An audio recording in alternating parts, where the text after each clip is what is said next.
And amid the growing disapproval for the West Asia war, is US President Donald Trump trying to play good cop, bad cop, while positioning himself as a peacemaker, with his emphasis on a deal with Iran? The US Secretary of War came in for a rather awkward mention. In his latest media interaction, Trump specifically mentioned that Hegseth does not want the war to end.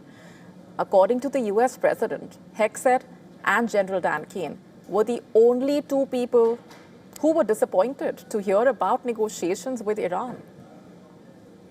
Two people that were quite disappointed. I don't want to say this, but I have to. I said, Pete and General Raisin Kane, I think this thing's going to be settled very soon. Here they go. Oh, that's too bad. Pete didn't want it to be settled. These guys are doing a great job. That's a good attitude, though, Tom, right? They were not interested in settlement. They were interested in just winning this thing. Now, here's the thing. On his part, Hegseth made his department's goal amply clear. He claimed that no modern military in history has been so rapidly obliterated with overwhelming firepower. And his take on the talks with Iran was rather blunt. In fact, the US Secretary of War said, I'm quoting, "We negotiate with bombs." With bombs. You have a choice as we loiter over the top of Tehran, as the president talked about your future. The president has made it clear that you will not have a nuclear weapon. The War Department agrees. Our job is to ensure that. And so we're keeping our hand on that throttle as long as hard as is necessary to ensure the interests of the United States of America are achieved on that battlefield. This is not Iraq and Afghanistan. This is not a president who's interested in vague end state. And earlier this week, Trump sought to shift the focus of commencing the war on Hegseth.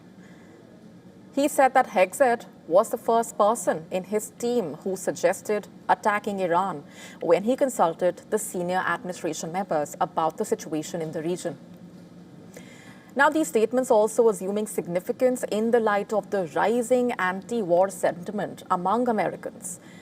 As per the latest poll by Reuters, the US president's approval rating plunged to 36%, which is the lowest ranking since his return to power. So that's significant.